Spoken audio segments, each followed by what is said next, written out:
And we start here. Retired Ekurhuleni City Manager Dr. Imogen Mashazi will this morning return to the Madlanga Commission. She's been grilled over allegations that she protected now suspended Deputy Police Chief Julius Mkhwanazi from disciplinary action. An IPID report that recommended that Mkhwanazi be charged and disciplined for gross misconduct was referred to the head of legal, but nothing was apparently done. Meanwhile, Police Minister Senzo Mchunu is also set to appear before the Commission this afternoon. Mchunu was placed on a leave of absence back in July this year following KZN Commissioner Madlanga Commission's allegations that Mchunu unlawfully disbanded the political killings task team. Kenny Mapanga is part of our team, live to us now from the Bridget Mabanda Justice College, and she joins us. And Kenny, these are two very important witnesses who are going to appear before commissioners today. Let's start with the sequence in which it's likely to unfold. Imogen Mashazi, admittedly having a tough time yesterday. I think at some stage she made a joke about how she would suffer some kind of health event if she was asked to come back.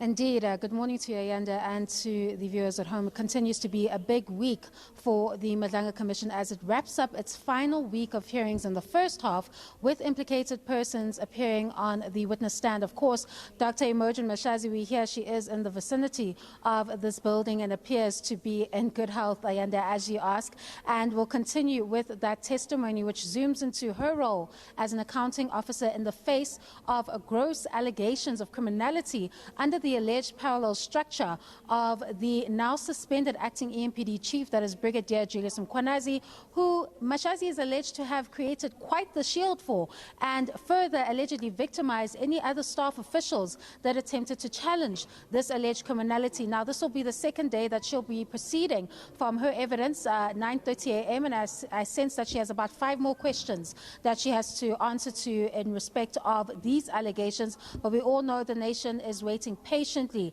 to hear from the Police Minister, Senzo Mchunu, who is on a leave of absence from 2 p.m. this afternoon.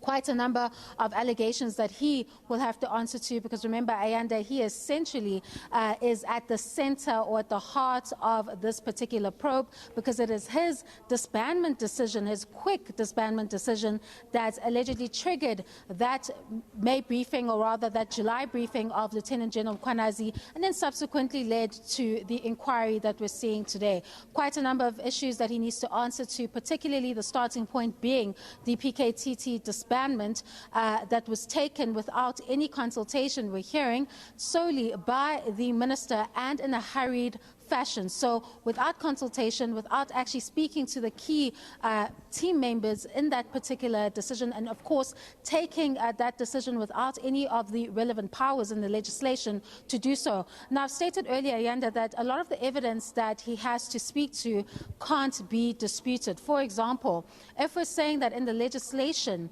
that he is not empowered to overstep or overreach into those operations, police operations, then of course there isn't much that he can counter with respect to that, as to that he had the powers, if he tries to advance, to take that decision of disbanding the PKTT. There's also some explanations he needs to make in regards to the time frame upon which he took that decision and why it needed to take place in the December holidays, where most of the accounting officers or the police heads would have been on leave.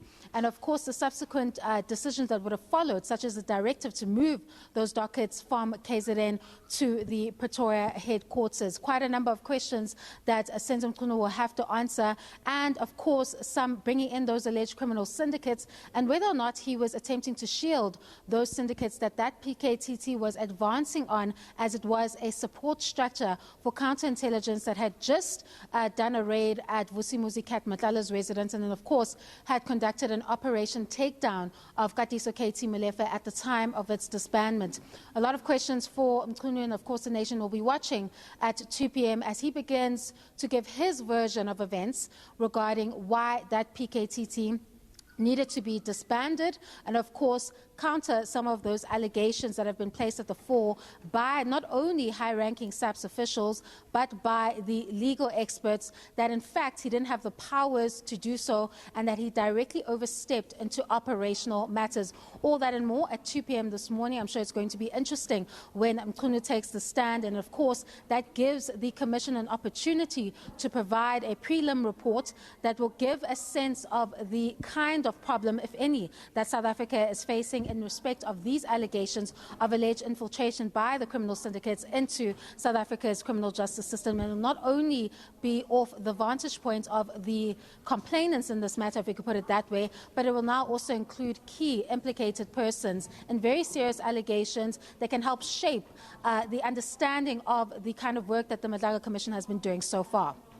It's a bumper day ahead. Kenny Mapanga, live to us there from the Bridget Mabanda Justice College. For now, thanks very much indeed.